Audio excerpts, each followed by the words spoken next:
I'd now like to welcome our closing keynote speaker, Dr. Pepe, Paul Pepe. He's the Director of Medical Emergency Services for Public Safety, Public Health, and Homeland Security for the City of Dallas. He also serves as the Medical Director of Special Services for Dallas-Fort Worth, International Airport, the Dallas Police Department, and the Dallas Metropolitan Medical Response Team for Counterterrorism and Disaster Migration. Please join me in welcoming Dr. Paul Pepe. How many of you heard me speak before here? Okay, and you still came back. What's with you guys? So for those of you, by the way, for you, in case you didn't know that, they now have a new insurance policy out that if you're forced to see me again, you can file a claim for damages, and here I am. So, you know, when I was asked to come here, I was really flattered. I started a couple years ago, and then I just found out this year, apparently the reason why they asked me is there's apparently a little known, I guess, clause. It's sort of like an affirmative action thing that Grant has that says for every charismatic celebrity speaker that you have, you know, attractive, articulate, you have to have someone who's, let's say, I don't know, aesthetically challenged, okay? So when I came here, I said, I heard this, I was like really hurt, and I said, wow. But I was on a TV network interview a couple days ago, and I was in, they put you in makeup, and as soon as I walked in, they immediately called for backup. So there might be something to that. In fact, I was in a beach just a couple days ago in Barcelona, and these nice villagers try to roll me back into the water. So there may be something to that as well. All right, so I was asked today to talk a little bit about disasters, okay? And so it's an interesting, it's a little loud here, let me see if I can do this. So it's an interesting challenge to talk to you about it because if you don't do this every day, sometimes it may not mean a whole lot. But I want to put things in perspective because this may become a hot burner issue again for all of us in just maybe a very short period of time. And I call this thing anachronistic catastrophes, or you could call it catastrophic anachronisms, whatever you want to do. Sometimes I get it mixed up. And I want to use Katrina, for example, as an example. Now I could give you a more up-to-date thing that I've been involved with, let's say the Japan tsunami issue, but you know what? The same lessons to be learned really came out of, you know, what we are experiencing Katrina. So I wanted to show you since I was there firsthand. Anybody else here who was down in Katrina that was there? Yeah. So I'm going to ask you, you know, what do you think as I get through this to give you? Because I saw one side of the elephant. Other people saw a lot of other sides of the elephant. But I'm going to give you my perspective. But it allows us to set up what I think is going to happen with disasters, and it's going to be a bigger and bigger problem that we will face. So I don't think anybody tells you they're a disaster expert is like full of it, because how do you become a disaster expert, okay? And I certainly am not, but what happened to me is I just happened to be in the wrong place at the right time, or the right place at the wrong time, whatever you want to put at it. And in fact, one scary day passing the post office, I saw this thing. I just come back from Australia, and my daughter's going, hey, look, Dad, you're in the newsstand. And I look up close, and it says, Dr. Disaster. I go, oh, no. And I thought that meant, you know, they were going to write about how I killed all these people or whatever it might be. But it actually was kind of neat because it says something like, when the world is falling to pieces, Dr. Paul Pepe makes order out of chaos. Well, I'm not sure about that because it is chaos. When a disaster happens, it is a disaster. And what you do is you try to mitigate it, you try to make it better, you try to make the outcomes better. We didn't create this, we've just got to figure out a way to sort of get through it. I'm going to give you some suggestions why I think this is going to be a bigger and bigger issue, especially since I was asked to talk about this today. All right, so let's move on. So my experience is I've been kind of the forest, you know, I'm the Forrest Gump of disasters, just end up being in the wrong place at the right time, as I said. And one of the things I got called in to do is the big blow of 2005. Where's the big blow come from? Anybody know what that is? Movie Key Largo with Humphrey Bogart, Lauren Bacall, the big blow. So it also is a double entendre here in terms of saying it was a big blow for us nationally as well and how we faced this. And we're going to talk a little bit about the medical aftermath of Hurricane Katrina. Because the lessons we learned in Japan I remember some reporter had me come down, and they'd heard me, saw something in USA Today that I'd said that the radiation was not an issue. You know, it was the whole 3Ds of distance, dilution, and you know, whatever, and I forgot what the third one is, but I'm too tired to remember what it is. But the point being is that, decay, and that it was going to affect us in the United States. But that wasn't the real issue anyways. The real issue was what was happening to hundreds of thousands of people, particularly elderly people who are being displaced. And that's what happened here. That's what the story is. And I remember the news media people said, so have we been wrong, Doc? Are we covering the wrong thing? I said, no, you're not covering the wrong thing because you guys do news and radiation is news. But the real story is all the displacement of people from their day-to-day lives. That's really what it's about. It's when the infrastructure is torn up, people are so dependent on infrastructure, you and I. And if there's any message you leave with, you can like fall asleep after I finish this next sentence or two, is that we need to know how to take care of ourselves. When people say you're going to need to have enough food and water to cover you for several days, I'm going, several days? Okay.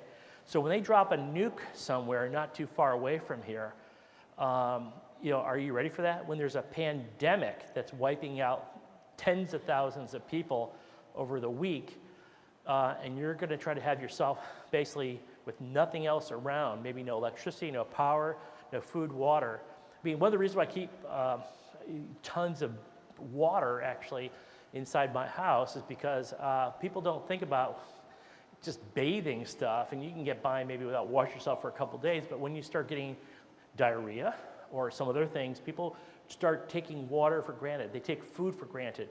Right now, if they said the whole food supply is basically poisoned, what would you do?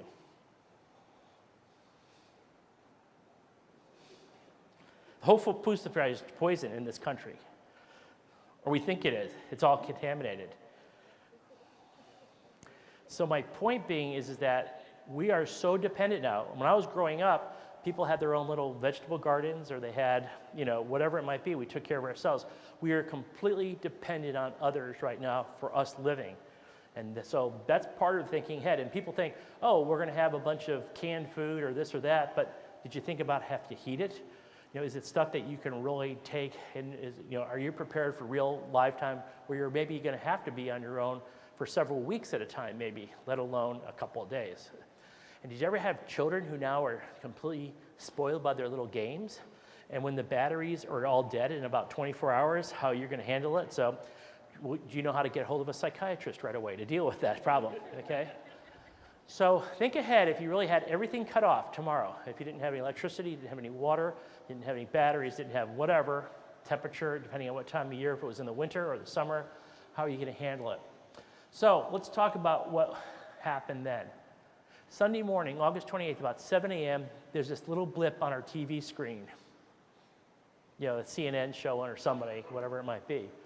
Now, if you're lucky, you might get to see someone report something out like this if you're looking at the Weather Channel, if you look at their radar or whatever it might be, and you see something. So now you're getting an idea that this is actually a little bigger than I thought. Because as you see, from the top there, all the way from Pensacola and the whole Gulf Coast, right on down to the Yucatan Peninsula, with bands crossing Cuba, this is a huge area of the globe. In fact, let's look at it from this perspective. That's a huge, monstrous thing that takes up a large part of the planet Earth. And when this thing comes ashore, no one knows it's going to be, it's maybe aiming New Orleans, but who knew that that was going to be the problem? There's a lot of other places that are going to be in danger as well. Take a look at, it could be hitting parts of Alabama, Mississippi. If you had to prepare to send people in, where would you put them? Where would you station them right now? Wouldn't it be the whole thing you'd be concerned about? So this is a big problem in planning. Look at this thing. It's nothing when it goes across Florida. People think not too much of it. Then it gets strong in the Gulf and boom, nails Louisiana right there. I'll let it play out again once more for you. This is a big deal. Look at that. This is tens of thousands of, feet of walls of water that are all over you just pouring down. So it's a big deal. All right, moving on. But we should have known better that this was going to be a disaster. Without the levees, New Orleans would have been underwater anyways, and that's the thing, because it's below sea level. So it's like, duh, right? And 6 months earlier, we did a thing called Hurricane Pam. It was a Category 3. We did a sort of a, for the government, the Ministry of, for the Department of Health in New Orleans, we did a exercise called Hurricane Pam, which talked about what would happen if a Category 3, and we were predicting that the levees would basically be leaking, okay? On Monday morning, August 29th, about 10 a.m., this thing had the significant landfall and the primary target that we're going to be talking about. By Monday afternoon, about 4 p.m., it not only had cleared out, but it was a pretty bright sunny day, and everything looked pretty good. There were some water patches like this, but most of all that was wind damage. Everything had really been ripped to hell by wind. Look at these trees torn up, etc. And here's that Hyatt Hotel down in New Orleans that I stayed at a couple times next to the Superdome.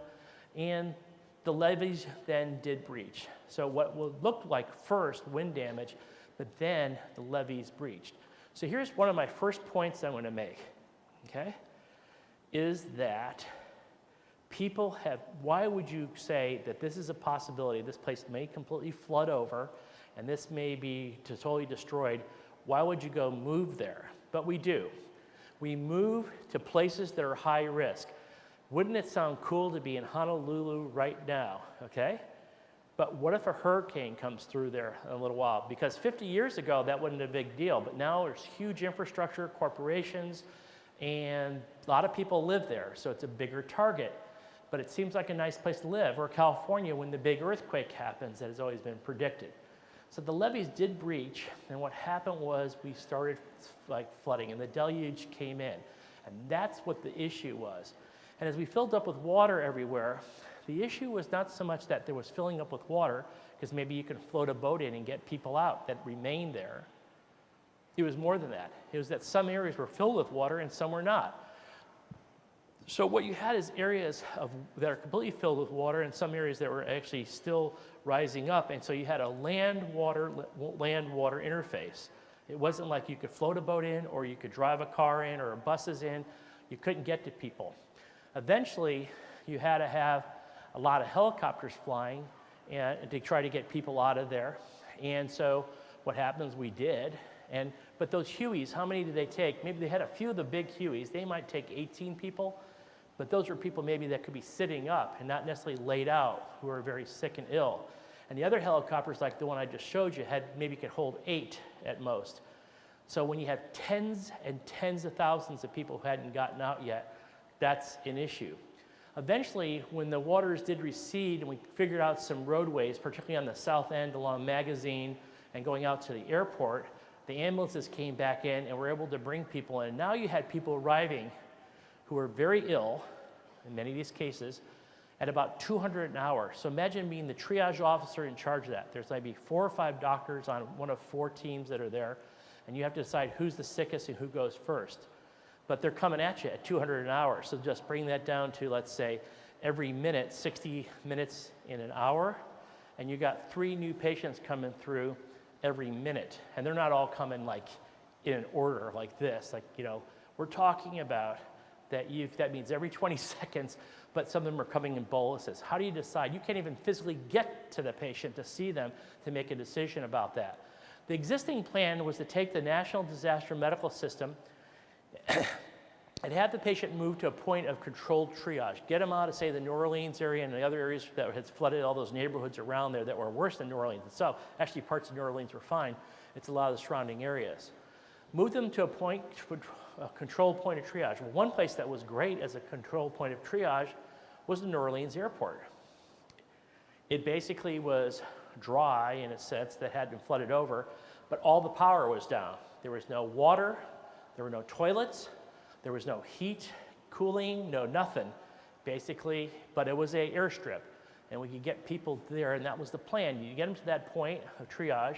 You have secondary air evacuations at sites in the U.S., including Honolulu, by the way. I was trying to get on that flight, but it didn't work out for me, okay?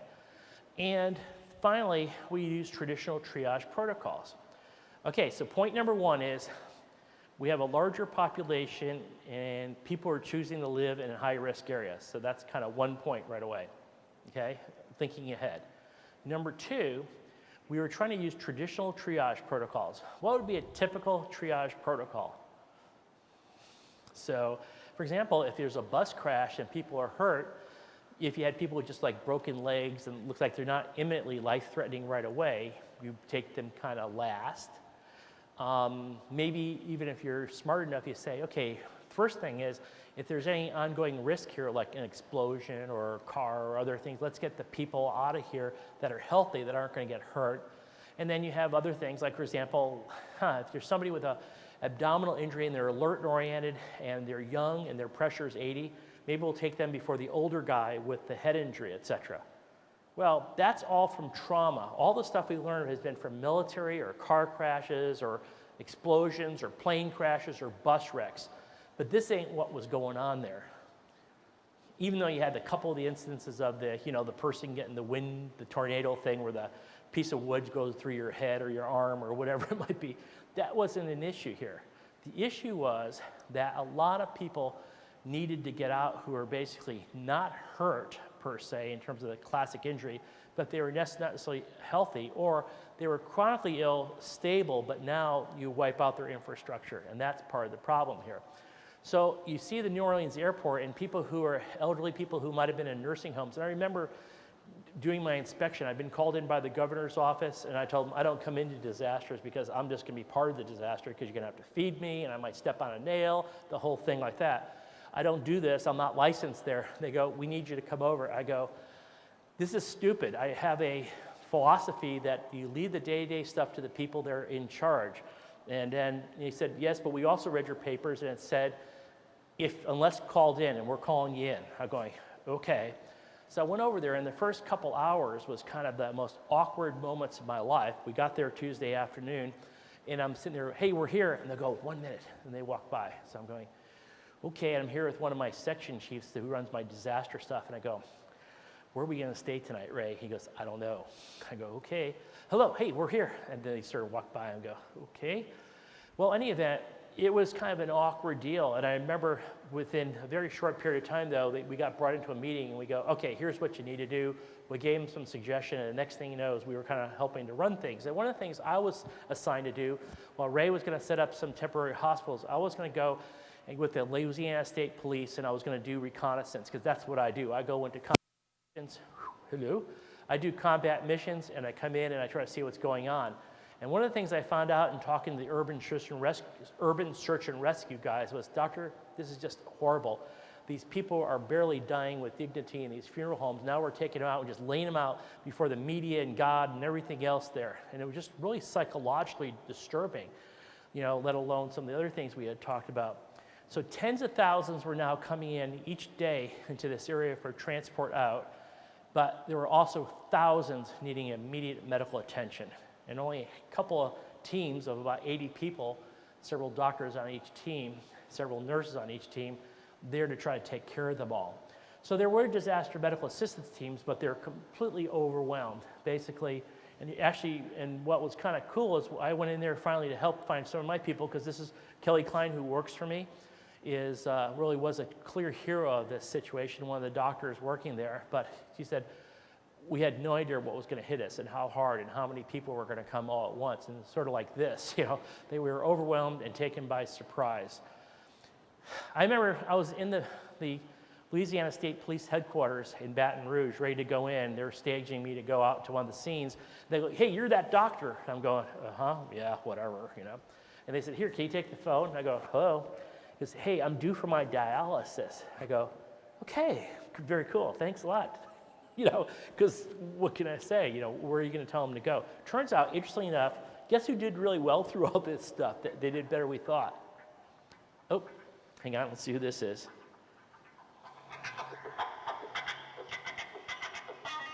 Let me see who it is. Must be important. Hello? Hello?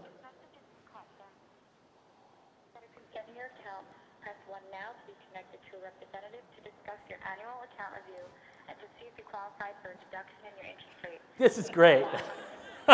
I love getting those calls. I was in Europe last week, and I got a bunch of them over there. It was really cool, so that's good.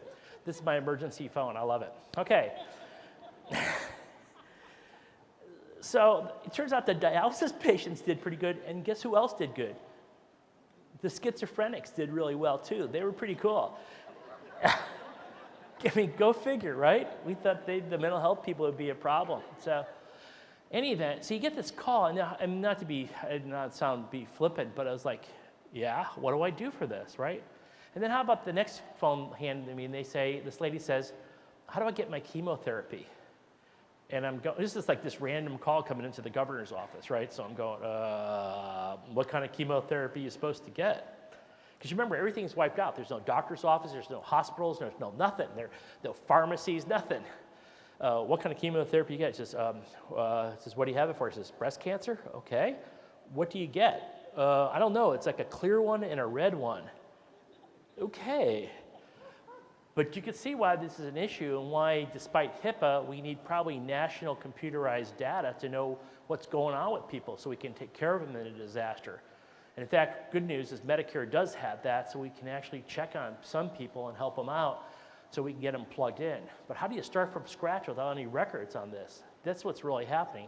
It's the day-to-day stuff that's gone.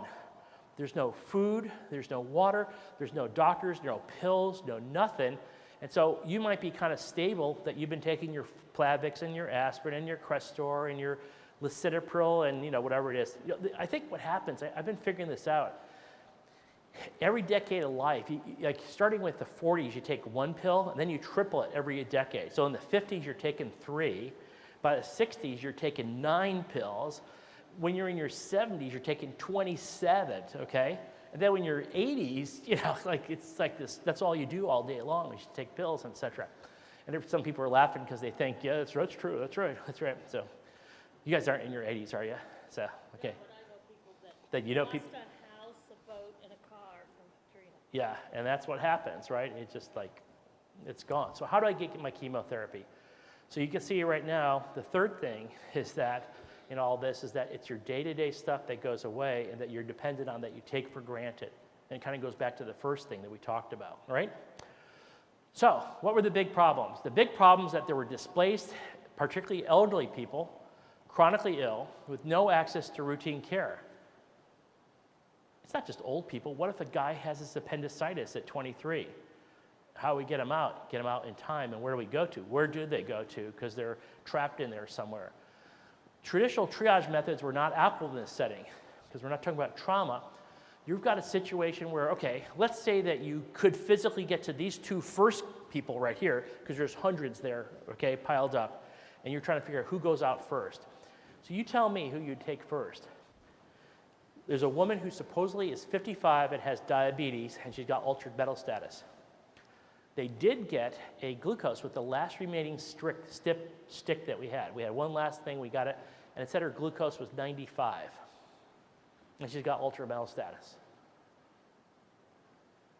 So that's her. Should we take her out right away just in case, because she got altered mental status, she's 55. Then there's a guy over here who's 82 years old, 82, but he's kind of up and joking and, and kind of teasing with the nurses, but he's got a blood pressure of 80.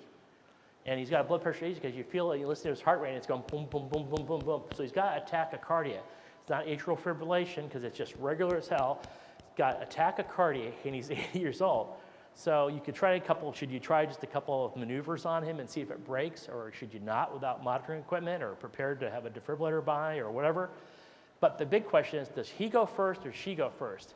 And you can say, well, he's old, he's lived a good life, but then someone might argue, but he's not physiologically 82, compared to other people. This lady's 55, she's got diabetes, maybe she's got underlying coronary disease, maybe she'll be gone in 5 years anyways.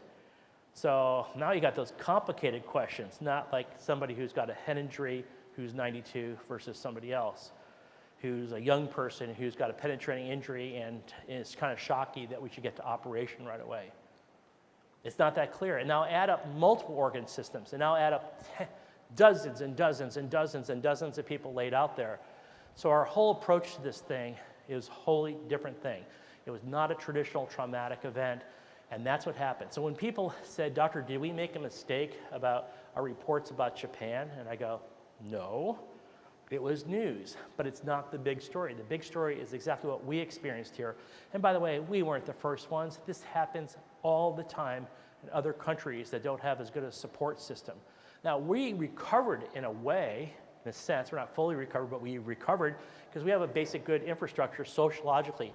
What do you think is happening in Haiti right now? Have they turned that one around? They had a basic problem with their infrastructure in the first place. So then you dump on that even further, and you got worse problems, et cetera, and epidemics and so on. So who lives and who dies? Anybody want to take that one on? So let's say you are there and you have to make the decision now. You're there, you're in the middle of it, you have to make the decision. You say, well, I'm just going to do the best I can.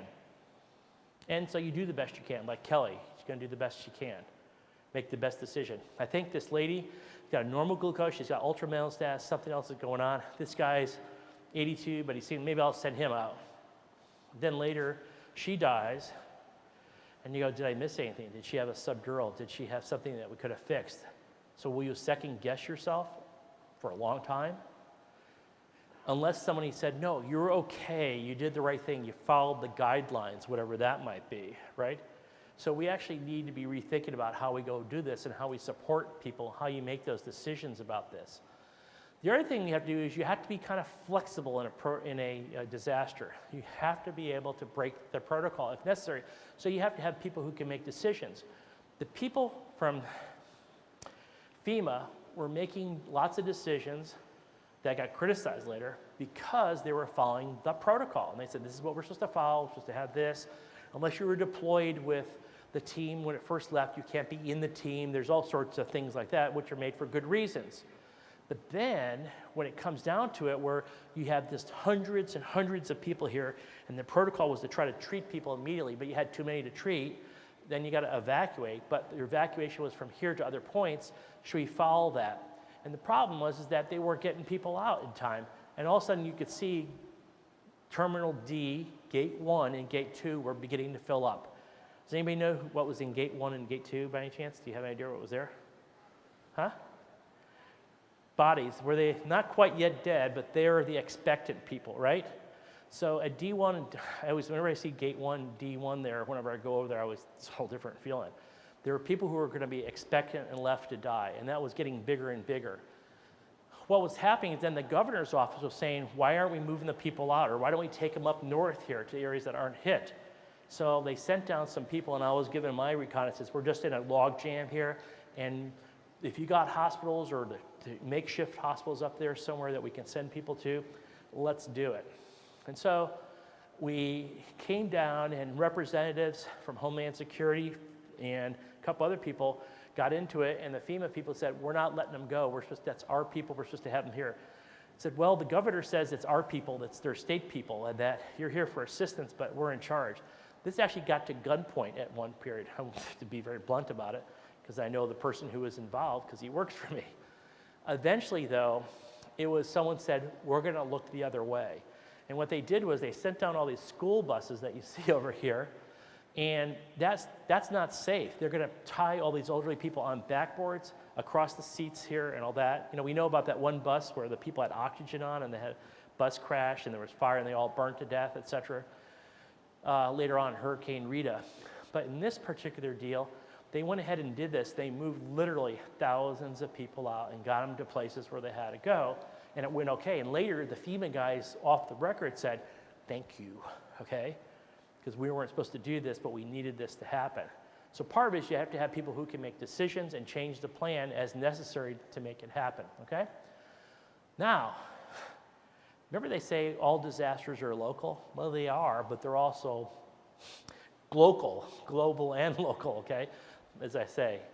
And so lengthy periods of uncooled transport to distant sites in the United States took place because those military transports weren't air conditioning airplanes. You were in the belly of this transport that was taking you along to other places. These people were unfed, they were dehydrated, and they were sleepless. Many people in the receiving cities said, they're going to bring all these diseases to us, or they're going to do all this stuff, they're sick, etc. Who was threatened? Who is at more risk? The people in the receiving cities or the people coming from the cities? The people coming in, the evacuees, were the ones who were at risk. They had poor hygiene, weakened immunity, And essentially, they were at risk from us if they were coming into our city. So here's some Katrina evacuees, for example, landing on this military transport in Dallas. And now we had to triage them because now they were chronic patients, now they're acute care at this long transport, unfed, dehydrated, et cetera, in a hot military plane. So now the problem had come to us, and we were literally hundreds of kilometers away. So we set up something in the Dallas Convention Center, which has actually been good because now we are able to, in subsequent hurricanes, we were able to set this up in a matter of a couple hours. It's turnkey. We have a plan in place, but we did this on a short notice, and here's where people were sleeping, et cetera, and we set up a lot of good stuff, and it was cool. But the point was that many communities, hundreds of kilometers away, were affected both in the short term and the long term in terms of resources. And so, in fact, the first night alone after Katrina, the Wednesday night, because Katrina happened on Monday, people were getting exported by Tuesday evening, and about Wednesday midnight they started arriving. And Wednesday evening, I think they did the first tabulation, in Dallas alone where 40,000 people came, 1,200 people needed to go to the emergency department. Okay, is that a lot of people? On a busy day at our big trauma center, we get 300 or 400 people, and that we were just overwhelmed on those days. And then 1,200 people had to go in on this evening. Guess what? We only sent 3 in. We took care of all of them at the scene, and we became convinced suddenly that surge centers that you create outside the hospital are worthwhile. Because right now, my hospital is overwhelmed anyways. My ICU beds are already filled up, and so we had to do this. But in the long term, many of these people eventually moved into the area. They didn't go back there, and they didn't have work. They didn't have health insurance, and now you basically start taking up the resources in that community. So the temporary facilities did protect the routine hospitals, but just for a while. And that ended up being great cost. So the disasters that happen in one place will affect many of us elsewhere. So what's the future of all this? I just sort of gave you this sort of global thing, and what I learned was that people decide to live in risk places. Too, it doesn't affect you, but those decisions affect all of us later on, one way or the other. And there has to be some flexibility in our decisions, and we have to think differently than we did before about how to triage people, et cetera, and how to care for them. I like this. It says, what does it say? Scientists from the RAND Corporation have created this model to illustrate how a home computer could look like in the year 2004. However, the needed technology will not be economically feasible for the average home. Also, the scientists readily admit that the computer will require not yet invented technology to actually work. But 50 years from now, scientific progress is expected to solve these problems. With teletype interface and the Fortran language, the computer will be easy to use, okay? So this is our impression of what things were like in the 1950s.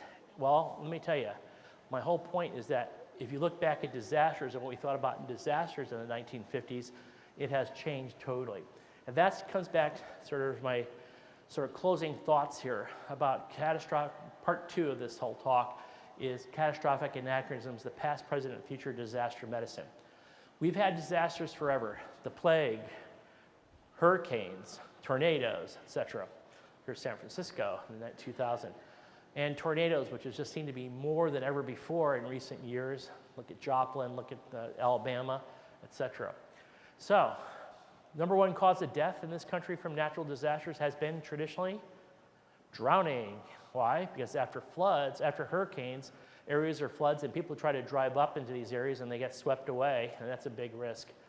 But flooding and so on. But since 1950, things have changed.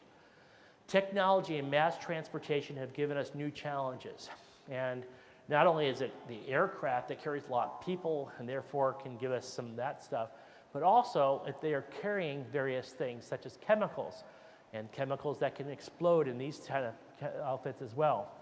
And most importantly, we are a bigger target.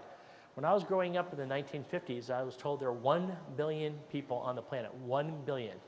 Now we're approaching 7 billion people on the planet. Most of them still living in the same areas they lived in before. And in addition, they're getting older and living longer. When I was growing up, I was told that my father's life expectancy and my life expectancy, because that's all we knew at that time, was really, they were excited because it was 65, and many people had died in previous generations at younger ages of pneumonia and whatever else. But with antibiotics and so on, that we were expected to live to 65.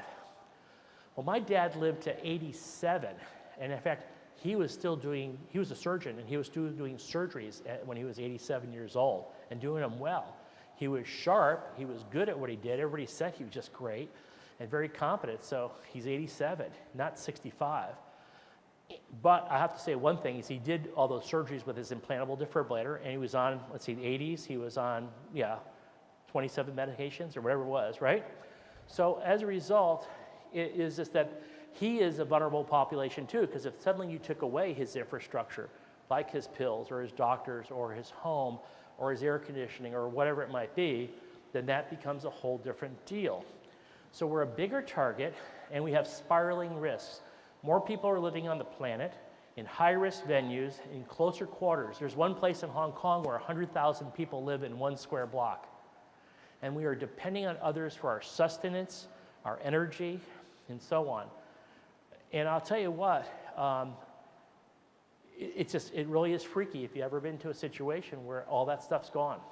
And I've been into it a lot of times. I used to do survivalist training when I was in medical school on the Baja, and it is freaky sometimes. But to also be not thinking that it's going to be gone away, that you're sitting there and all of a sudden, boom, it's gone, is really very disconcerting. And more people are moving around the planet rapidly. So here's the reason why. These jet aircraft, which I think is kind of cool that I was able to take this picture, that's how close you are. Anybody know where this is, by the way? Huh? St. Martin. That's right. So anyways, travel, world travel, once the pastime of idle, wealthy, and odd adventurer in the 30s that you'd read about, like Indiana Jones or whatever, well, it now is propelled into mass tourism and global entrepreneurial business adventures. It's just, and what happens is you got places like, well, let's take Phuket. Phuket Island's a great example. So here's something that's a small little village of 5,000 people, right? 1950 seaside village of 5,000 inhabitants has now become a 2006 destination resort with millions of natives, businesses, and tourists gathered together at any given time. But what they didn't expect was a tsunami. As a result, many more people from many countries are affected. The tsunami comes ashore in 2004, and it affects a lot of companies, it affects a lot of people, it affects a lot of countries, all right? And we have bigger ships to take them there. And with these bigger ships to take them there, this means a greater number of potential casualties at those locations as well. And then the people in the aftermath who have to be cared for, et cetera. And subsequent public health risks for displaced persons exposed to the elements and mosquitoes and whatever else that might be a usual thing. And now crows and blue jays are not the only vectors. For example, why am I saying crows and blue jays? We're talking about what? West Nile virus, which by the way wasn't a bad deal, but it came over on a 747 out of Tel Aviv into New York, and then when it got over here, it actually was a killer, and it actually killed people. So things travel around the globe pretty easily, and the pandemic threat, or SARS du jour, basically, whatever it is going to be, is basically one of our biggest threats to the state. That's why people get very upset, and we're concerned about H1N1, et cetera. And by the way, talking about SARS, you know who the vectors were in SARS? It was the hospitals and the healthcare workers that were part of the biggest vectors there because of the way this thing transmitted. And the other thing that's really interesting about it is that just some sociological things, like why did it end up being in Toronto? Does anybody know why? Because there's a huge population of people who live in southern China near Hong Kong that have family that moved there. And so what happens is there's a lot of stuff going back and forth, and those families are moving back and forth. So some of that area came up there and affected it. So interesting stuff. We are moving it around. So here's incoming airline passengers in Bangkok and so on. And you know, if you have diseases like smallpox, which we hope is eradicated, what if it isn't?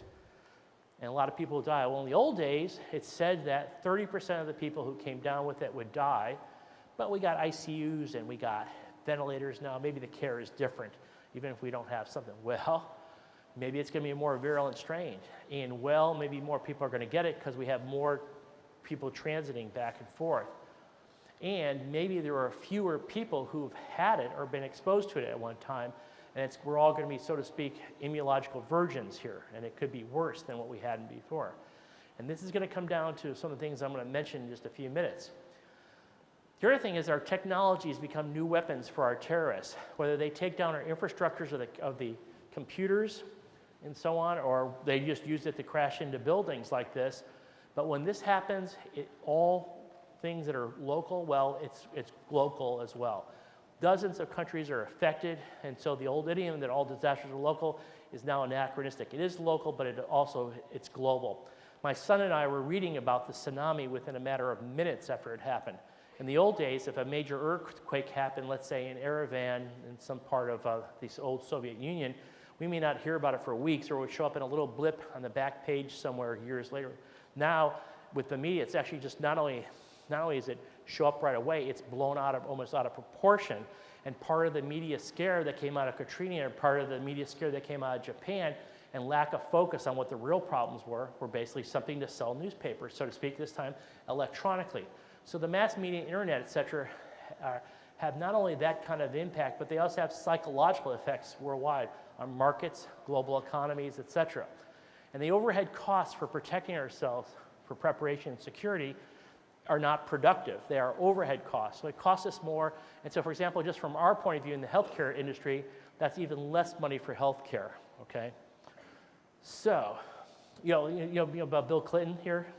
He was like one of our presidents a couple of years ago. So last year they asked me to speak at a big labor meeting, International Association for Firefighters. So I came down there and they said they were going to have me speak, and I was very flattered. I said, this is cool. He said, yeah, we have 2 keynote speakers. You're going to be one of them. Wow, that's great. Well, thank you very much. 6,000 people in the audience, et cetera. So who's the other speaker? They go, oh, a guy named William Jefferson Clinton. I go, what? So I said, okay, I'm going first, right? He goes, no, you're following him. So I said, no, I'm not. Right. Anyway, so I had to come up with some good stuff. So what I said was, remember when they said that thing, as you know, I've worked for the White House for the last several administrations, and I got to know him pretty well. It turns out we had a lot in common, well, except for that one thing. Remember they said he smoked dope in college, right? But he never inhaled? Well, I never exhaled. That's the thing. Just couldn't resist anyway. So it got me out of that bad jam. So, all right. So what's our greatest vulnerability? You tell me. What do you think? Is it terrorists? Is it going to be the London bombings here? We're going to have more bombings during the Olympics? Will we lose a couple hundreds of people there, et cetera? That'd be a disaster. But the real threat, I think, is going to be whatever it is, the SARS du jour, the H1N1. H1N1 really nailed our emergency departments. We, at one of our places, our children's hospital, had 750 kids a day coming in at the peak of that whole thing. But what had happened, though, is a lot of them survived it. We had a couple deaths, but they were sort of, again, immunological virgins on H1N1. But a lot of us older dudes had actually been exposed to it when we were younger. And so we didn't come down with it, or got exposed to some of it, something that looked like it, so we didn't get as sick. What if this had really, truly been a whole new virus for older people that they had never seen? Who dies most of the time from our influenza every year? They say the usual quote is 30 to 40,000 people die every year. Who is it? Yeah, immunocompromised, blah, blah, blah, chronic diseases, but they're elderly people with, chronic immunocompromised chronic diseases. Well, how come they didn't all die from this? Because they probably had some exposure. But what if we have a new, truly novel virus that nobody has seen yet? All right, so I'm on a task force right now, not only locally, but on a national level, in which I've been asked to figure out how we're going to change alternatives of care, and how we're going to do the risk management, how we're going to tell people that grandpa's not going into the hospital, or we're pulling your son off the ventilator. We've given him a trial for 3 days. So why are we going to have to make those decisions? Well, let's take my city. Let's say that there isn't all this transfer and everything coming in and out, that we had this completely enclosed area. That's all. It'll be perfect. Enclosed area, and there's 1 million people. And only 10% of those 1 million people, nobody else news coming in to expose us, we're just in this thing. And only 10% are going to come down with this thing. 10%, well, only 10%, cool. That's 100,000 people. But I'm going to take it a step further, and only 10% of those are going to get real sick, like critically ill, okay? And only half of those are going to need a ventilator or something like that, okay? That ain't bad at all.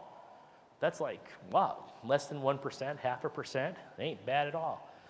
Million people, 100,000 get it, 10,000 are critically ill, and half of those, only 5,000 need a ventilator. Doesn't seem bad. How many ventilators are there in the United States altogether? Anybody know? Maybe 150,000. And let me ask you this, are they all available? So there's 300 million people. I just took a thing of 1 million people, 300 million, okay. So 300 times 5,000, okay. Is everybody gonna get a ventilator? Are all the ventilators available today, or are they all taken up right now, right? So how are you gonna make the decision about who lives and who dies? That's what we're concerned about. That's the big one. Or how about, people ask me, hey, Dr. Pepe because I was on a task force about nuclear bombs or terrorists and doing a suitcase bomb or a suitcase nuke. And they said, hey, is Dallas prepared for for a nuke? And so I said, okay, you mean like if a nuke hits Dallas, you mean? They go, yeah. I go, I don't know. They go, you don't know? I said, yeah. Aren't you responsible? Yeah.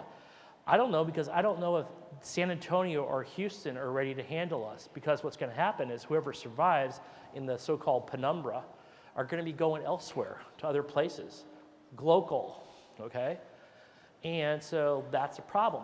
Are we prepared to handle this? And when you're told to stay in your household, or you have your power taken off, or there's no police force, or there's no nothing, are you prepared for prime time as an individual? Or are you going to complain that the government didn't take care of you? So something to think about there. And when this stuff happens, and it's going to, there are new threats to international security, that's going to will be the news story, but you may not be able to see the news story because it may not be reported because you don't know what's going on. And today, on a day-to-day basis, there's crisis at our trauma centers. We can't, even in wealthy nations, we're facing a disaster every day because we're overwhelmed. So when the big one happens, it's a problem. And we have little training experience, thank God, in a way, because we don't do this every day. So in a way, that's good, but in another way, it's kind of bad. So we try to drill, but that costs a lot. There's one ray of hope, and one of the things we found out at Katrina is that 6 months before Katrina happened, we actually went in there and helped the Ministry of, not the Ministry of Health, the Department of Health with training some people in Hurricane Pam as a scenario, and the Advanced Disaster Life Support course that the American Medical Association put out. We got about half of the centers in the state trained, and half didn't when Katrina went down. It was interesting because in the places where Katrina had been, in the places where the triage and disasters went well, we had gotten the training done. And the areas where it didn't go well, we hadn't gotten the training done. So there may be a ray of hope that training really can make a difference, especially if you take a multidisciplinary approach where doctors, nurses, paramedics, and firefighters are all working together side by side and getting to know each other.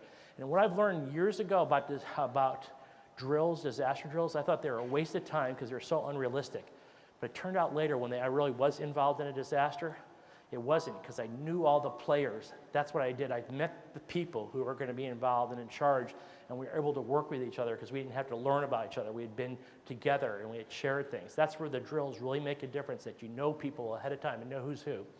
So something might have worked. Maybe there's a ray of hope for us in preparation for all these things.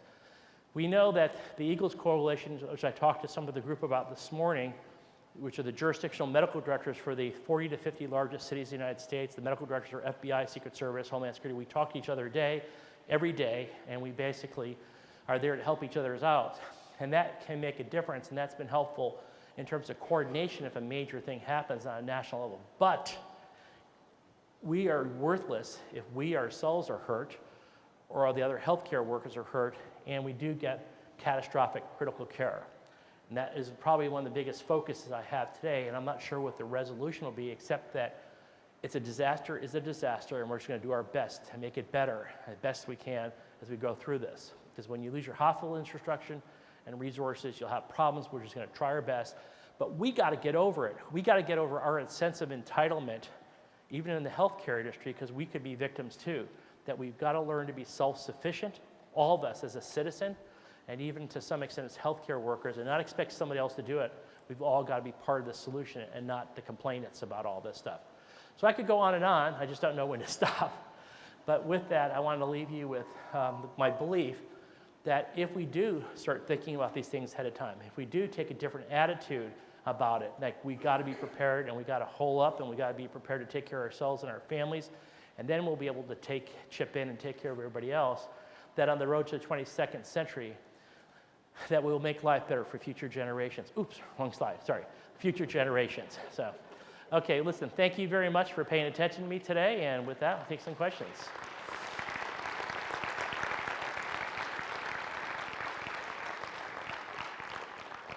Hey, you gotta leave that slide up for a second. Can you do that? That's good. I want people to see that. This is the most important slide I can show you, okay? Yes?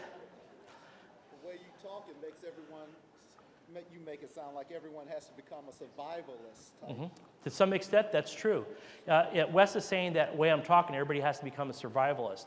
And that's really true, but not in an extremist sense, okay? I'm not hoarding my gold or getting my weapons together or anything like that. But I think that you're going to have to be. I'm saying we've had it cushy, and we've had it thought. You know, I go over to like Spain last week, and over about a third of the people are out of jobs, and they don't know where they're going to get their next meal, kind of thing.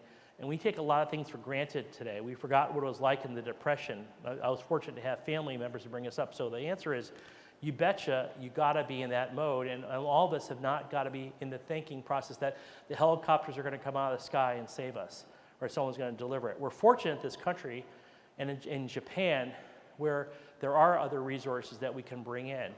But I'm going to tell you, don't make it worse by being part of the problem, okay? So is that okay then, Wes? Yeah, thanks. That's true, though. I mean, you're absolutely right. And that's part of what I learned, even for myself. Anybody else have a question? If not, this has been very nice. Thank you so much. Everybody's been terrific here. I love coming here, and thank you. I want to thank everybody at Grant. I want to thank Grader's Ice Cream. I want to thank, no, just kidding. And with that, thank you very much. And Facebook stock just went down. I just want you to know, and what can I say? I told Bono not to buy it. So, all right. We'll see you later, everybody. Thanks again.